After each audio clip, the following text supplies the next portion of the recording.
Welcome to Toffee TV. This is the final word. Everton 0. Wolves 1 at Goodison Park. Another defeat for the Blues. Another frustrating afternoon in which Everton should have won. But hey ho, we didn't, and Wolves took the points. Me and Mike are going to go through it. And another frustrating afternoon for Everton. Yeah, felt very similar to the Fulham game, didn't it? I felt in control of the game. Thought they controlled the game from start to finish, basically. But the lack of clarity, clinicalness, up front, and being able to finish off chances, it's just killing us. And we've passed up the opportunity of two really, really winnable home games, and now got a situation where the pressure's rising, isn't it? Yeah, I mean, if you're looking at it, people, if you're looking and go, well, let's look a little bit deeper rather than knee-jerky stuff. Everton have had a lot of shots. I think it's 16 on target in the opening two games at home, and haven't scored a goal. That will change, you would expect. At some stage, you'll have the rub of the green or whatever. But the Villa game, was it an outlier? Was that really? You know what I mean? There's lots of question marks around that. But the fact of the matter is, it's been an awful start regardless, and we have thrown away two opportunities at home. Forget Villa, they deservedly won the game, so I'm not really going to go back over that. But Fulham weren't very good on the day. They'll improve, I'm sure, but at Goodison they weren't very good, and I think even their players were scratching their heads how they won the game. And I think Wolves were the same at the weekend. Wolves will get better than what they were at the weekend. They just weren't in the game, and yet they come up with that moment when they needed it in 3 minutes in the end. And I think from my perspective, there's got to be a bit more. I've got to see a bit more on the pitch than what I'm seeing in terms of structure-wise and in terms of a pattern of play. I'm not talking about Man City levels, of course, we're not, but people have got to be braver as well. That doesn't necessarily come from the manager or the coaches. The players have got to be braver on midfield, and that was the frustrating thing for me at the weekend, that again we've passed up so many opportunities to win the game, and we lose it at the end. Yeah, I think, look, you're right. In terms of players on the pitch, you've got to start taking responsibility. There's issues all over the place, and we've got certain issues potentially with the manager's decisions. You've got issues, but once them players are on the pitch and they're gifted with the opportunities they've got to, like we were discussing off camera, these are elite footballers. They've got to be able to score some of these chances. I mean, they're passing them up, and goals massively change games, obviously, as we all know. We get the first goal against Fulham, we win that game 3-0 potentially. The first goal against Wolves, potentially same situation again. It's difficult with the lack of options that we've got available to us, which we know, and even what's in the building currently, with people who are unavailable, it's making it difficult, or making it more difficult than it should be. But even just looking over the course of that match, I felt like the team done enough to win that game, and to win that game comfortably. Then you look at that and go, well, is there pros or cons to that? Well, the negative is that it's back-to-back, almost identical performances to me, and with identical results. Yeah. So something's missing and something's not being learned on and off the field. So it just leaves you frustrated. The fixtures come out at the start of the season. You look at it and they look favourably to us, that you can get a good start before you look at the fixtures that you've got in October. And you look and you think, right, we can get them points on the board. And then again, obviously the recruitment side of it leaves us short. The mismanagement of the club where we are financially, and how we're having to construct deals, has left us to a position where we can't get them in early and whatnot. And it's all costing us. And I think the frustration goes not overboard necessarily, but goes further, is because we've seen this play out last season. Yeah. We've seen this. It's nothing new to us, is it? We're not looking at this going, oh, okay, this is an outlier. We've got a little bit of a financial situation. We've been in the exact same situation last summer. We've done the exact same problems again and we've given up points and we've given up games. And we are not a football team good enough to give up games, and certainly home games that are winnable. Yeah. I agree totally with Ped's instant match reactions, where this is becoming the norm. These teams, and no disrespect to those clubs and those teams, but you're talking 3, 4, 5 years ago, this was just not acceptable that these teams would just rock up to Goodison and win. But it just feels like the norm now, and that's what's worrying. But I think we've created this because of a reduction in quality, certainly attacking quality. Yeah. We've made these games more difficult. Yeah, we can have that snobbery and go, seems like that shouldn't be beating us. But listen, we're in exactly the same boat as them, so it is what it is. You look at that at the end of it and go, teams like that on the pitch that day, we were much better than Fulham and we were much better than Wolves, and we lost both games. That doesn't necessarily mean we're better than them over the season or whatever. And like I said before, both of them will improve, and hopefully we will as well. The frustration, it does feel like it's an ongoing. That's the problem, is that it feels like there's been no break in the cycle. We've had this, the recruitment's left till the end of the window. It used to be like this with Moyes because we didn't have money. Then it changed a bit with Macheri, but the last 3 years it's been back to this. You're almost giving games up. It's almost like these games don't matter because we'll get them in by the end of the window. That is now proper football clubs do their business. It's not. Wolves are in the same boat. They're looking to try and bring players, and the games are going by. And now they've managed to smash and grab a game. We haven't.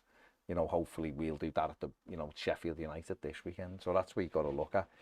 But the manager, there was criticism after Villa, and rightly so. It was a horrific performance. Strewn with individual errors. Well, he made changes to the team. Out went Michael Keane for Jarrad Branthwaite. A lot of people wanted to see that. Obviously, the striker position, Dominic Calvert-Lewin was injured, so we couldn't do anything about that. So we put Dan Juma, came in and went up front, gave it the full debut to Lewis Dobbin at Goodison, and we did it that way, and we tried to affect the game in that manner, and for the most part, the team is on the front foot. I'm not convinced Dan Juma is a centre forward in the Premier League. Well, I'm really not. It doesn't matter if he said he enjoyed playing up there in Spain. Spain ain't England. He's not, for me. He's a wide player. But Everton had opportunities again in that first half and passed them up. And we'll just see one we had early on, which was not early on. It was the 26th minute. Which there was a 26-minute applause for Michael Jones, which was brilliant. Yeah. And ironically, Everton almost scored at that time. Would have been a real fitting tribute to Michael there, but we had this opportunity from James Tarkowski. I was going to distill. This is after Dobbins had a chest, which the keeper saved. Branthwaite couldn't get it. And it breaks to Tarkowski there. The goalie's laying on the floor. And if he hits the ball where the arrow is, with a little bit of composure, we're winning 1-0. I mean, look at that. These are perfect opportunities to score. And he just wildly slashes at it, and it goes into the side net. And it's like, okay, normally they go in, these or other teams seem to be putting these chances away, and you're up and running. We'd have been up and running. That's in the first half. We're 1-0 up. Halfway through the first half, we probably go on and win the game because everyone relaxes. We're winning. You relax then in front of goal. We got a position at the moment where it feels like it's almost impossible to score a goal. That's how it seems. We'd already seen Dan Juma at the post, but he was offside. Other things have gone flashing across the goal. Sar's making saves. Just right now, it feels as though... marginally offside, haven't it? Yeah, it feels like it's so difficult to score a goal. I think you feel that the worry currently, and I'm saying currently because we've got players to come back and we've got obviously potentially new signings coming in. But the worry right now is that I think the players think exactly what we're thinking as well. And it looks very obvious on the pitch that they're snatching at chances. They're also concerned about not taking them chances because we seem to sort of play out sort of 60, 70 minutes in control of a game, don't take our chances and then start thinking, everything we're feeling, but the players do, which is more concerning. Obviously, as fans, we're going to feel like that. But if you're a player on the pitch, in control of that situation, it's a bit worrying that they feel like that, and then we start retreating a little bit to sort of, I don't know, try and get a foothold back in the game. It's frustrating. Again, said it for the Fulham game, as an individual game, you would go, it's just one of them days. Yeah. But it quite clearly isn't just one of them days, because 2 weeks later, we're having the exact same day with the exact same performance, and the exact, quality level of opposition was very similar in terms of what they brought to the party that day. And the same and the exact same outcome, and that is a bit worrying. But yeah, I don't know. I don't know where you go with it with that current set of players. Like I say, you've got obviously Harrison, McNeil, Iwobi, Calvert-Lewin, potentially obviously Better looks like he's coming through the door. And suddenly that front line is absolutely transformed. You know, positive with Chimiti coming on to the pitch and looking a bit lively and having something about him. So this can change relatively quickly. But there are still underlying issues that you're right, and I agree with all of that, and you're absolutely right. But that's still a chance James Tarkowski's got to take, isn't it? Even with all of those players in the team, we saw the last home game with Fulham. Okay, you can take Maupai's chances out and say, well, Dom would have scored them, or you know, Beto if he comes in would have took them, whatever. Yeah. But Nathan Patterson still blazed one against the bar, and the goalie's laying on the floor. Yeah, you know. These are opportunities that have to be taken by these players at any time. You're right, we can improve that front line and hopefully they will give us platforms to build on. And maybe when you're 2-0 up, James Tarkowski just takes a touch and side foots it in or smashes it back in accurately, or Patterson guides it beyond the keeper, and all of a sudden the world's a better place. Everyone's confident, relaxed, but getting goals from everywhere, because that's what this team's going to need anyway. The team, great putting those other players in. But the team, the core of the team needs to weigh in with goals as well. And when you're passing up gilt-edged opportunities, you're right. If Everton would have been different last season and survived comfortably, and that Fulham game, we'd have come out going, oh, it's one of them. We've had these forever. What's football? All of our lives. Yeah. There's always been them games. There's always been those games where you've missed loads of chances and they break and grab it. But when it feels like the season's emerging because it seems a struggle, and then we go the game 2 weeks ago, whatever it was, and we lose to Fulham, and you come out and go, oh my God, you feel sick because that was a game you should have won. Yeah. That won't happen again, though, will it? And then the exact same game plays out again, only this time, instead of scoring with 15 minutes left, they score with 3 minutes left. Yeah. So you know it's over. You know, that's the worry for me. Is that I think as well, when you come out the Fulham game, it's almost inconceivable that you wouldn't have any other new players in by the time the Wolves game comes on as well. You're even worse off, yeah. So, and that's the thing. Look, there's, you know, we have been hamstrung as well by injuries and different things, and you know, they're attacking players that are going down as well. So it's really hampering us.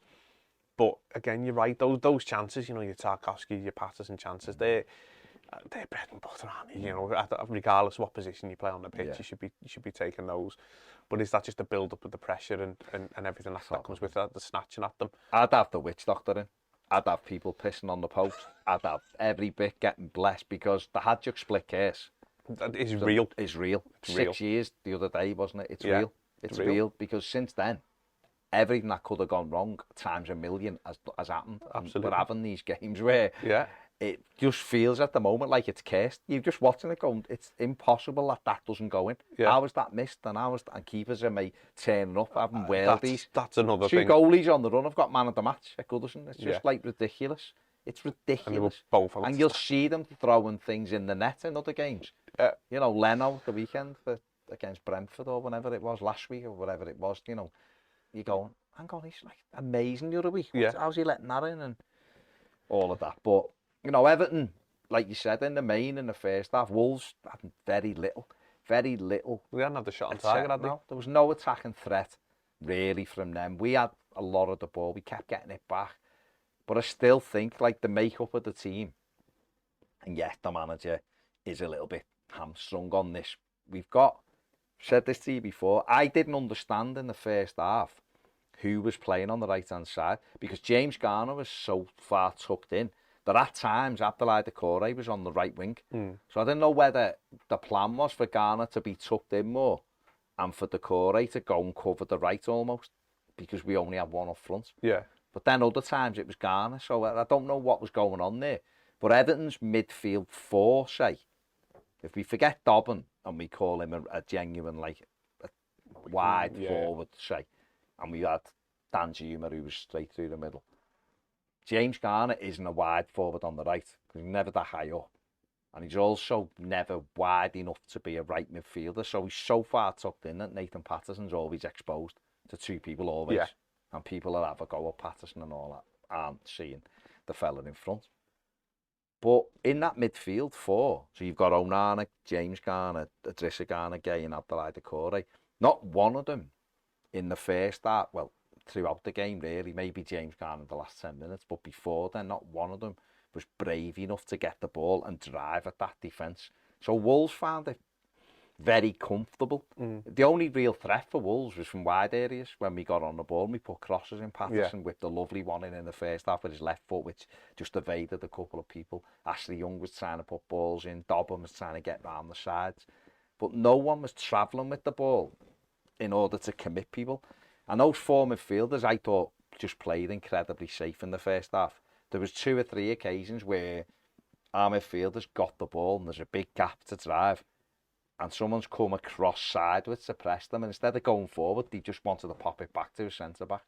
Yeah. You know, and it's very safe, so it goes right the way along, it comes right the way back, and it's almost like, well, we're trying to get down the sides. Yeah. But yeah, we didn't have a physically dominant centre-forward in the middle either to get on the end of stuff. And it's that area, I think, that Everton have either got a target this week before the window shuts, or they've got to work on patterns of play where whichever midfielder it is, whether it's Garner, Idrissa Gana Gueye, or whether it's Onana or Doucouré, I've got to drive at the heart of whatever defence, particularly at home where teams will sit. Yeah, I think, like you say, we were discussing off camera, that the makeup of Idrissa Gana, Onana and Doucouré individually as players offer something to the team, but as a trio, and I'm not really counting James Garner into it because I think he was deployed on the right and out of position, albeit as he's like, the 2 games he's had a poor game at home. I don't think he's got involved anywhere near enough. But those 3 in the middle, for me, are just not taking the game by the scruff of the neck. And again, we were talking off camera, is that an element of tactical stuff from Sean Dyche, or is that the players just not taking it or not being confident or not? We don't know, do we? And we can only surmise. To me, it's frustrating. When I'm watching Onana, the ability's there. There's absolutely no question. And there's little snippets in the game where he does stuff that's good and positive. But he still feels like he's playing within himself. Yeah. And again, is that a tactical thing, or is that just on the lad? You know, he's a young lad and whatnot. But there's something in that makeup of that midfield that's not quite there. Now, again, when all the options come back, you might have a situation where you can drop a Wobie into the middle. He can carry and drive the ball. Again, I feel James Garner will be a very, very good centre midfield player for us. In the little bits that he's done, and he has played in centre mid for us over last season and a few minutes and so in different games this season, he's someone who wants to get on the ball, and will carry the ball. But his range of passing as well, he looks to pass forward. And I would really try and shoehorn him in, well, not shoehorn him, but he's get him in, and whether and who that means misses out. Because realistically, at the back end of last season, Onana was on the bench, he was out the team. So for me, he's someone I'd look to get into the middle of the pitch. Individually, like I say, Idrissa, Onana, Doucouré can all add things to the team, but as a trio, it's just not working. We're not creating, like you say, from the middle of the pitch. We were talking about Maddison for Tottenham getting on the ball and firing balls straight through the middle. And again, Onana's done it the odd occasion, but we need someone in there who's brave, who's going to create chances. Like you say, Dan Juman's making some great runs. That ball's not going. Let's get that ball out to him. Again, could that be a Wobie potentially? You know, we've seen under Lampard, the Wobie, when he was playing in the middle for what, 6 months of the season, was absolutely excellent. Could be something that we look to do. McNeil as well, who, you know, when everyone's back, and maybe you had a midfield where you had Dan Juma on one side, Harrison on the other. You could have maybe Dwight McNeil like as a double 8 if you had a sitter and then you had 2 that broke forward, because he does like to drive with the ball and he's got a shot on him. He's got a bit of vision, maybe. But Alex Iwobi has always maintained that's where he wants to play. Yeah. And if he's travelling with the ball forward, then and you've got someone running, because you're right, when Chimiti come on in the second half, 3 times he made a little run in behind and we didn't come, and he was like looking as if to go, where's the ball? Yeah. We've gone sideways, or we're safe when we go back. I'm with you. I think individually those players are good players we've got. I just don't think the makeup's right. I think if you had I think with Everton's midfield three, if it's Onana, Garner and Decore, because that seems to be like his that's fine. If you've got two fullbacks that fly on and you've got wingers and a forward, that's fine. Because three of them, one breaks and the other two can sit and help your defence. It's okay. They've all got a defensive element about them. Not so much Decore, but he will try and break in. But I just think when we've got one fullback in Ashley Young now, is a little bit more cautious, and that'll just be because of the way it is. It's no problem with that. Right-footed as well. Right-footed, so we can't go on the overlap really. And we haven't got our first choice wide men. We're hamstrung in terms of players that want to create in the final third, and football's about scoring goals, essentially. And we playing on the other side of that, where it's about not conceding. So we are so negative in midfield, and that is just because there's confidence probably isn't flying as well. Yeah. But we have got players that just want to be safe rather than someone who wants to take the game on. And I think it might just be we have to wait until someone comes back, or does something present itself this week in terms of creativity, centrally, that Everton can maybe get on loan. I don't know. I mean, we're playing a victim of circumstance as well, aren't we? Realistically, you know, there's, like I say, there's players in the building right now that can add to what we've got. That looks likely a better coming in, and like you say, if you add anything else into there, suddenly there are options, and people's perception when they're on the pitch will be very different to how they're playing now and what they'll look to do. But if we're taking this game just solely in isolation, you know, those players that were currently there, they need to be braver. They have to be braver. They have to be. You know, Onana for me is just, like I say, he's playing so within himself. He's such a good athlete. He can see a pass, and he actually got good range of passing as well. Yeah. And I just like to see him demand that ball, want to get on it, just take the game by the scruff of the neck, and bully the other midfielders on that pitch. And look, again, it'll come with it. I'm sure it will. He's got all the potential, and he's young. It's not me bashing the lad again. It's circumstance and where we're at. But I'd like to just see him doing that, taking that by the scruff of the neck a little bit more. I want to see him travelling with the ball. Yeah. When he runs, when he goes through the gears, you can't get near him because he's big and he's got that big stride on him. He's powerful, but he doesn't do it. It's backwards and sideways. It's like, mate, it's okay if he's the defensive midfield, then sit in front of the two centre backs in a triangle, and then we know sit and protect.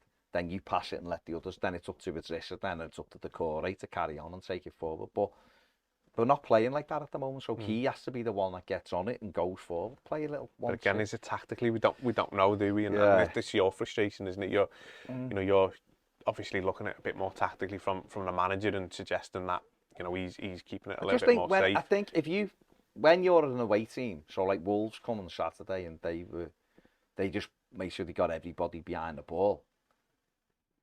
If you're just moving the ball side to side with no one's sprinting, it's that easy to mark. Yeah. You just put two banks of four, and then what are you going to do? So someone has to be brave enough to break the lines with the ball. We weren't. We were just going side to side, the midfield. Every time he got it, it was just getting passed back. Yeah. And it's like, it ends up back at Pickford so many times. And you're like, why is it there? We were 50 yards up the pitch. And people might go, well, no. Someone said to me the other week, oh, no, we have got a style. What we try and do is bring people on us and then Pickford and pick someone out. Nonsense. That might be the idea for City. Have you been watching Everton? Because that's not what we do. Yeah. We don't drag teams in and someone comes and takes it and we turn, and it's not what we do. So one of the midfielders has to get on it and drive it. We were winning it back well enough. Yeah. But then they weren't brave in taking it forward. So there has to be a little bit more of that. And again, it might be a bit of confidence, maybe a bit more coaching in terms of, one of you just be brave. Go on. Bomb on and make space. If it opens up, have a shot. That's the way it is, isn't it? Because that's how we're going to break teams. I mean, Decore breaks on and gets further forward, but he's starting from a higher position, isn't he? I think you need someone. But even him at the weekend, Mikey, maybe as the game went on, he tried, but first half, 3 or 4 times, there was a pocket at 15 yards in front of him, he turned and passed it back. And it's like, why are we going backwards? The goal's that way. Yeah. No, run with it, because you might score. I mean, it's a lot of confidence issue, that, isn't it? Definitely. But we need them to be confident. Oh, absolutely. Because if they're not confident on day 3, we're in trouble if we're still struggling on day 31, aren't we? Yeah.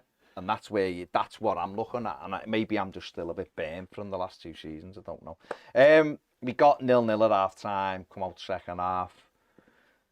Again, I thought we were all right. We were the team that was trying to push on. We were the team that was trying to get the goal. But we're still passing up opportunities, and we had an absolutely brilliant opportunity, which they come from James Garner actually getting the ball in an area where he could cross it, and I think we'll get the stills up now. We, one of the first times we worked it through them, and we see here the first still we've got Nathan Patterson running beyond, which meant it opened up that big gap there, and Garner with the arrows just gonna bend it in. We've got Chimiti, Danjuma, and I've circled Abdoulaye Doucouré at the far post. We take it on, the ball comes in, still good. We've got Danjuma and Doucouré attacking it. We take it on again, and now Doucouré circled. It's just, the whole goal to just tap it in from.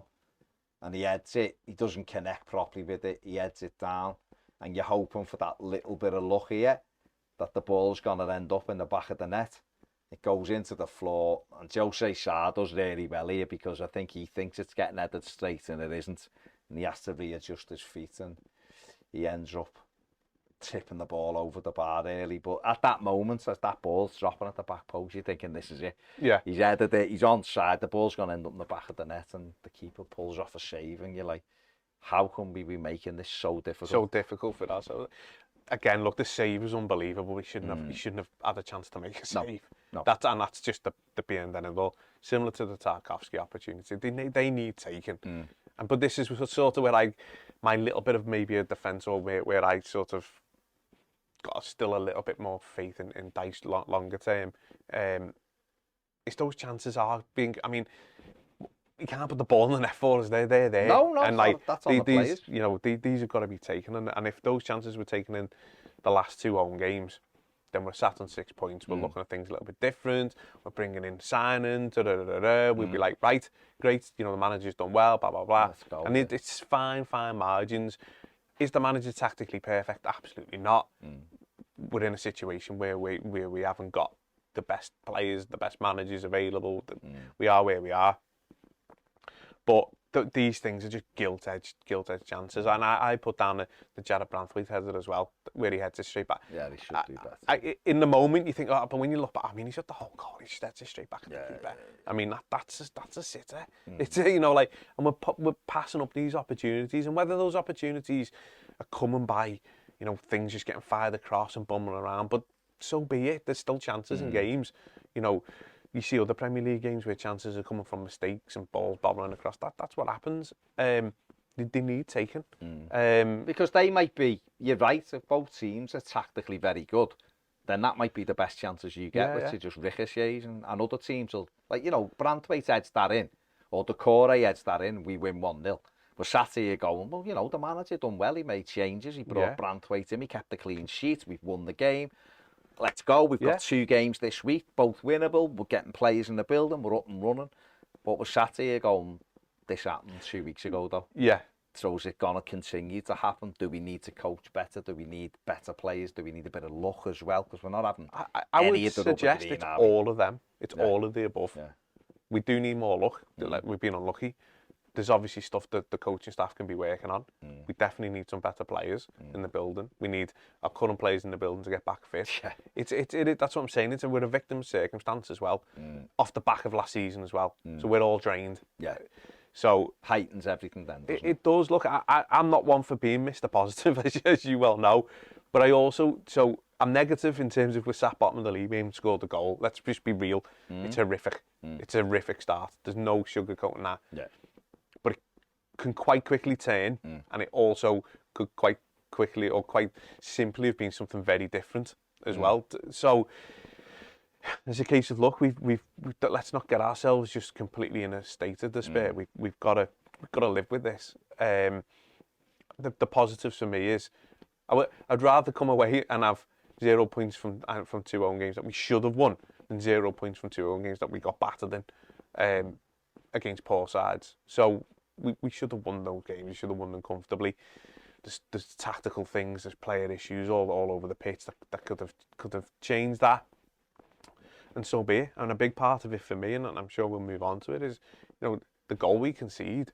it's just a comedy of errors all over the pitch. And again, there can be potential tactical things that people have pointed out to me, which I take on board. But for me, the manager's forced that situation of which should be dealt with. The tactics have forced a situation where they're out wide just chucking a cross in. If we go and close the cross down, it doesn't come in. The fact that it is coming in, if your goalie comes and catch that, it's in the air for so long. If that was at the other end, Jose Sarr comes and claims that. We'll have a look at that. I mean, both of us had the ball in the net. They had Fabio Silva score for them. It was very close. You know, he was off, he was ahead. And at the line of corner, he was even closer at the other end. We thought we'd scored. Yeah. It was fractions at the other end. And again, you know, on other days, you know, we might just time his run one split second early and it's a goal, which would have really, you know, would have given everyone a huge lift at that time. But obviously, as the game was going on, you know, the big thing, what we haven't pointed out yet, is Yusuf Chimiti did come on, came on, the manager brought him on with half an hour to play. And I thought he'd done all right, he'd done okay, put himself about, made some good runs, shoved a couple of their defenders, had a couple of little flicks, looked lively at getting in the middle of the goal. And for a young lad who was making his Premier League debut, I thought he'd done all right. Can we be better? Can we create things? Absolutely we can, but I thought he did okay. I mean, what did you make absolutely. Of it? Look, the positives with him coming on were the fact, A, the manager brought on a young player and had faith to bring him on, which, you know, we've questioned. So, you know, this lad's been brought into the building, he's been brought on in a vital part of the game, given a lot of game time in terms of probably what everyone was expecting. And he come on and he looked live. We know where he's at. You know, no one's at the club sugarcoated why he's been brought in to be. No. So there's potential there. You can see that potential. You can see the physique of him. You know, and look, it's a good option to have from the bench. He come on and was lively, but we're not, you know, he didn't really have any chances, did he? They didn't create nothing for him. But yeah, the positive for me was that A, he was on the bench, and B, he was brought on. And he'll be better for that half an hour, won't he? And obviously, you know, he's got off the bench, which is good because it gives him a bit of confidence and he can build on that. It just shows there's a pathway for him as well. You know, like quite often in the past we've brought these young players in and not really given them opportunities and whatnot. So that's a positive as well. Let's have a look at the goal then, because obviously there was errors in the goal. If we look at the first, still we've got here Ashley Young. That isn't good enough for me. Get out and stop the cross, sticking a leg up in the air, doing some yoga pose. Just before that, him giving the ball away. Oh, but he gave the ball away. It was poor the way he gave. So cheaply. He gave the ball away ridiculously. But the cross comes in. Just go back, sorry, Ped. If you just go back 1 second, I've got Kaladic and Tarkovsky circled there because it's his man. Yeah. You know, Patterson, just his arm you can see, but below him is Nori, the Wolves left back. So Patterson's got to mark him. Tarkovsky there is the wrong side of the defender immediately. The cross comes in. He's left Tarkovsky now. Patterson, you see, is thinking, well, am I going to go and deal with it as well? But Nori's just behind him. We take it on again, and we see this angle. The ball's coming into the box. Now Kaladic is about to head this. Look where Tarkovsky is as a centre-back. Totally the wrong side of the defender. He's behind the line. Now, as that's come in, you know, and then the lad heads it past, obviously not Pickford could do at that stage because it's come off. I think it isn't even a clean contact. It kind of scuffs off his shoulder and flies in the corner. But are you thinking the goalkeeper should be coming for that there and clean him out? Because I've heard a couple of goalies, and Ashley, whatever stock you put in Ashley Williams, saying as a centre-back, my goalie's got to come and claim that. Because anything we put in like that, Jose Sarr come and claimed. Well, that's that. So what? I mean, absolutely. I mean, it was in the air for such a long time. The ball, it's so deep. Can he come and just knee up, fists? Absolutely. Or you know, would you be expecting to be claiming that again? Obviously, it's not Pickford's strength. We know that, but because you're leaving yourself there, I imagine. You're leaving yourself with a lot to do there if he gets any connection on it. You're just showing it. He didn't get a clean connection on it in the back of the net. It's that close. He'd already made a really good save, actually. It came off Tarkovsky. Wolves had the free kick and it hit Tarkovsky's shin, and he made a good point-blank reaction save on his line, and we get away with that. But for that one, you're right. I think it's hanging up, and I'm thinking at the other end, their keeper just comes and claims absolutely. There's no two ways about it. I mean, he can't be having a standing header. This is a lad who's 6'7", I think, or something. So if he's jumping and he's bulleting one in, but he just kind of went like that in the 6-yard box, and it's his head, because I think he's thinking the goalie is going to come and flatten me here. Yeah. No, look, for me, it's a goalkeeper error amongst other errors. Again, obviously, it comes to the goalkeeper because other people have made errors, but I think a lot of goalkeepers just that isn't even a chance. It's just bread and butter. Just come out and claim it, and suddenly you're on the offensive. Then it can be those small margins in games. There's such small margins in games, and I was disappointed with Pickford in that, and I thought, he made that great save, but the rest of the game I thought he looked erratic. But there was one.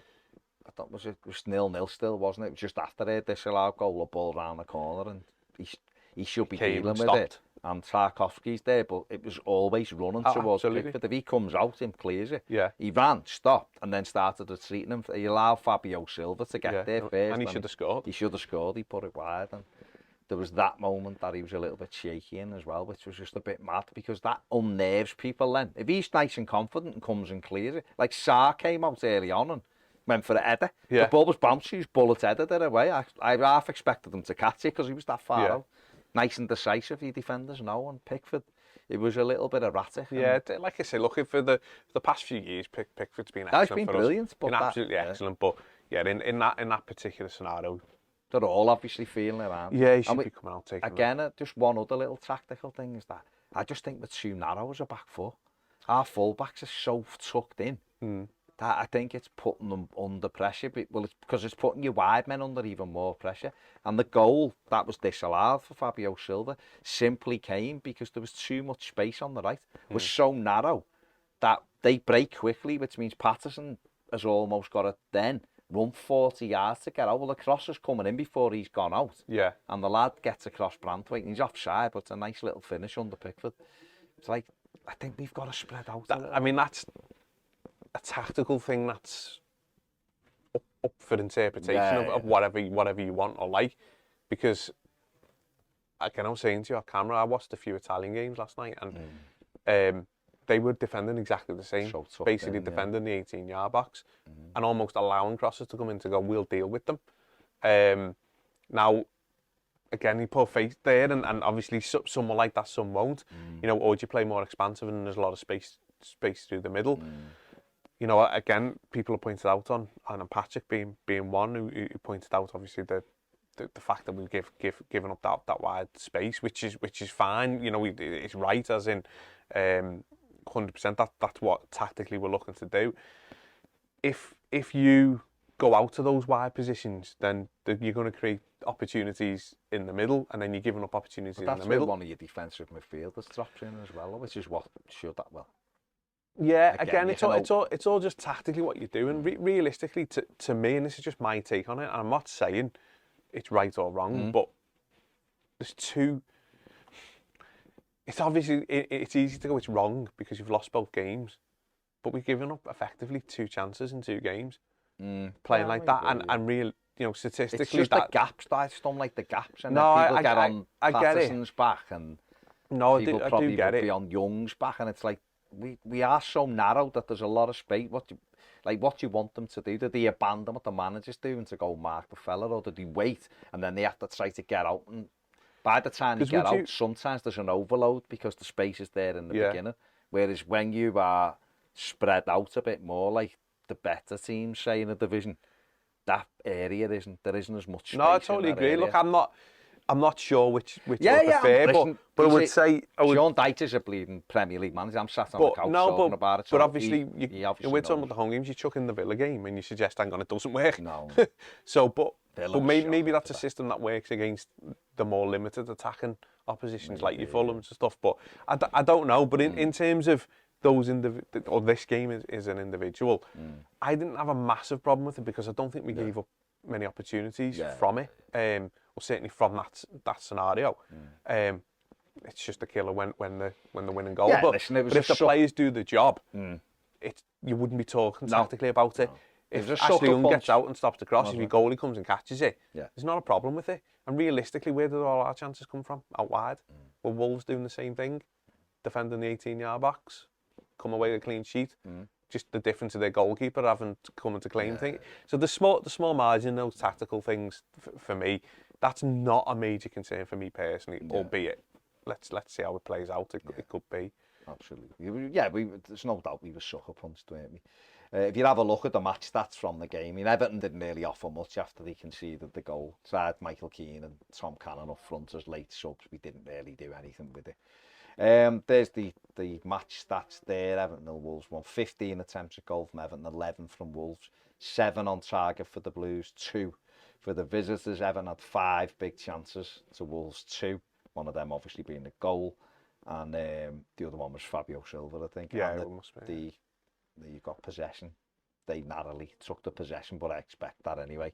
From Sean Dyche isn't really that obsessed. I don't think they're having the ball and dominating the ball, but the 5 big chances, and we've ended up with nil again. I mean, that says it all. 16 attempts at goal on target in the 2 home games, no goals scored. Yeah. That's the worry, isn't it? Like you say, I mean, defensively, we've conceded 2 goals. Given up not that many chances. So, yeah, if Jordan Pickford comes and claims the cross, or Ashley Young stops the cross, we're in a better position, aren't we? But we got sucker punched. A couple of players that I wanted to just look at in the stats bit was Nathan Patterson, who again, for me, it's a bit mad. People seem to be coming up with criticism of him. I don't see it all, but there you go. Passing accuracy 81%, 8 ball recoveries, which was the second in the Everton team. 100% of his tackles he won, which was 6. Completed 100% of his header clearances, which was 1, and chances created 1. And I thought again he had a relatively solid game. I think he's exposed because the lad in front of him doesn't do the job in that way, James Garner, because he's a centre midfield player. So he's having to learn it himself as well, so he's sometimes exposed. The criticism I have of Nathan Patterson is when he gets in those advanced areas, his crossing's awful. Yeah, terrific. He's got to work on that because he gets himself in so many good positions. The best delivery he put in all day was with his left foot, which someone almost got. Half, 2 of them nearly got on the end of it. When he's in those advanced positions, he's got to make sure he's just put it in an area then. It doesn't have to be perfect. Just get out your feet and fire it. He smashes it. Like, I don't know what he's trying to do, just get it in the zone. Yeah. Stay after training for half an hour every day and work on it, because if he got his finesse a bit better, his balls into the box, his finishing ability, he could be a key part in what we're doing. Yeah. Absolutely, because at the moment, his final ball's terrible. Yeah. Look, the thing with this is that we want younger players in the team, or we say we do as fans, and then we bash them as soon as they have. They're going to be inconsistent. They will be inconsistent. The lad's 21 years of age, 21 years of age. He's played a handful of just senior appearance games, never mind just in Premier League for Rangers as well. He's going to be inconsistent. He's got a lot of good attributes. He's had some excellent games in his Everton career, and he's had some suspect games in his Everton career. Absolutely. That will happen with young players. If we can persist with him and back the lad, I think he's got all the attributes for someone who will do well moving forward. I thought Saturday, he was fine. I thought he had a decent game, albeit I thought the Fulham game, I don't particularly think, I thought he was a little bit positionally all over the shop for that one. Again, like you've done on the head, not having that support from Garner's, you're always in 2 minds when you've got 2 players coming at you. Fulham just had 2v1 against them, but even his numbers in the Fulham game weren't bad. Yeah. It was Garner was the issue, and he obviously gave the goal away, James Garner, in that game. So. Yeah, absolutely, yeah. But no, look at, like I say, I think the same will go for Jared Branthwaite, or if Jimmy's put in the team. Look, these will have ups and downs, and we've got to ride it out, because the alternative for where Everton are right now is we bring in mediocre footballers who are 28, 29, where you've got nowhere to go as a team, you've got no progression, you've got nothing to build forward with. I would much prefer to have some of these younger lads in the team. People love Brighton. Yeah. And Brentford, and they go through the hard bit. We don't see it all, but them players play from a young age, and then all of a sudden they do well, and people go, Brighton are amazing. Well, yeah, what about the 3 years before? Exactly. Absolutely. So we have got, you're absolutely right, we have to sort, if we want a younger team, and we want players who can develop and start creating a core. We're going to have to put up with some of the things. Nathan Patterson isn't perfect. He's not, I nearly said he's not Trent Alexander-Arnold, then he isn't. No, he isn't, because he can defend better than him. He's a better defender, but he's not an attacking force that way. He can build, I'm not saying he'd ever be as good as that, because he probably isn't ever going to be as good as that, but he can be better in what he's doing. Seamus Coleman was very good just by being mad, like running and being like all over you and almost create, and he got better and being better. Unpredictable, wasn't he? Unpredictable. Patterson's got to be cleaner with what he's doing. When he gets in that final third, just put it into his zone. You keep doing that, I'm a striker, I can run in there, and I'll get tap-ins and there's not an excuse for this, far from it, but having them attacking third options who are making the right runs, having people in the box, you know, sometimes that slight second of delay of looking up and not seeing something is gone. So, but look, the quality's not there, certainly from that He's got to improve that, and that comes with hard Absolutely. work. Sticking on the same theme, Jarrod Branthwaite, a lot of people wanted him in. Yeah, definitely. He came in at the weekend, thought he was brilliant. Let's have a look at his numbers. Passing accuracy, 83% in the game. 10 ball recoveries, which was the most in Everton's team. Won 100% of his tackles, won 100% of his aerial duels, and had 2 interceptions in the game as well as heat map as well. And I thought it was really nicely balanced having that someone who can play off the left foot. If Everton had a more, as I said to you before off camera, if Everton still had like Luca Dean, an attacking fullback, the amount of times he opened his body up past Branthwaite, and there would have been a pass down the line. He had nowhere to go with it. Ashley Young was almost next to him, so he'd just help it on or whatever. But I thought the amount of times he nicked in and stepped in and was looking to play. And again, it's probably like we're talking a midfielder who wants the ball off him and come and get that. That's where Everton are missing, because he could feed it. But I thought, again, another young lad come in and done really well. Yeah, real good, solid Premier League performance. And I think a good stat there to see was the 100% of his aerial duels won. Because I think that was always Ancelotti's concern with him, wasn't it? That he wasn't great in the air. He's got to just get a little bit more power in his head. He won it and it often looped, but that comes with just playing. Absolutely. So, and I think he come in, and there was, after the first 5 or 10 minutes, settled down. You know, bearing in mind last time he played at Goodison Park, he was sent off, didn't he? So, you know, I thought he was excellent. Made things look simple, was nice and calm, and almost after 15-20 minutes, you sort of just relaxed, didn't even think about them, which is the defenders and goalkeepers, you don't have to think about them. No. You don't want to have to, you just want to be like, they're there, good, solid, job done. So that was nice. Again, the caveat, he will have ups and downs. Like, can we just not lose our head when he has a bad game? Because the alternative is a 29-year-old who we know isn't good enough. So I'd rather stick with the lad who's got the ceiling and the potential to improve and go on, whilst also, you know, adding qualities into the team now. So no, I want to see that partnership just stuck with now. I think that's a good, solid partnership, and I don't want to see too many chopping and changing of it. And, you know, I'd like to just see that longer term, 100%. Yeah, absolutely. There you go. Before we go, we cannot leave without mentioning Ashley Young's deliveries. Well, I can't. Just come back to that. We've got Arnott Danjuma as well, who made his full debut for Everton at the weekend. There's his numbers, XG of 0.53. He looked lively. He had 5 shots, 3 on target, 2 big chances. And he had a 75%, is that passing accuracy? Yeah, 75. 2 big chances. So, there was one he was offside with, which he hit the post.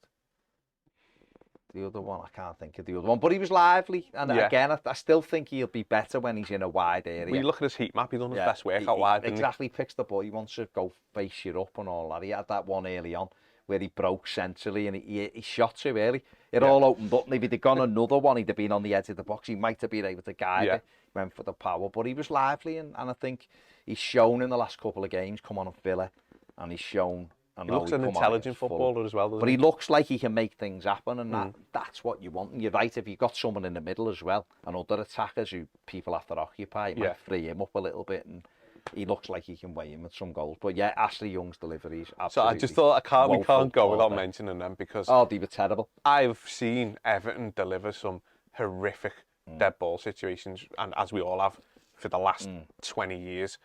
I've never seen anything like that. Oh, it was terrible. Why didn't someone take it off? I don't know. Why don't mix it up? If you hit a couple of duds, mix it up. James Garner's meant to be a good dead ball player, you know.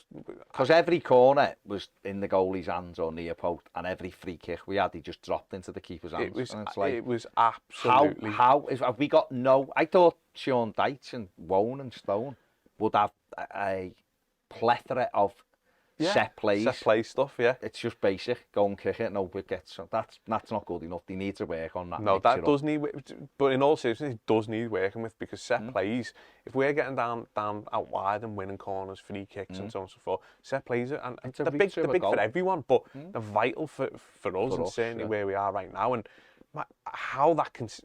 There must have been 8 of them. At least 8 of them he just put into the... I loved the fit one in the first half. Wasn't Ashley Young? It was Pickford. Pickford come out, puffed his chest out. I'm having it. Oh, I'll do it. I called that as soon as he was doing it. And he just kicked it straight to Jose. He always does. You're going... Do not let him take them. Hit the angle. So it's a knockdown. He's kicked it straight to Shah, who caught it. Yeah, he does it all the time. No, there needs to be a big improvement on us. Just have other people play. And when Dwight McNeil's in, he are different, the back post, near post. He is, but have 2 or 3, so the defending team doesn't know which one. If he's just having a bad day and he hasn't got his eye in, get him off them. Take it off, yeah. If everyone's dangerous, then fine, but mix it up. Well, it was frustrating. There you go, Mike. You've got your notable. I had to get that in. Right, we're going to carry on over on Premier with some comments before we go, but thanks for watching. Make sure you give the video a thumbs up, subscribe if you want to become a Toffee TV Premier. Why wouldn't the link is in the description. The QR code will be on the screen now. Let us know what you think in the comment section about this one. We'll see you later.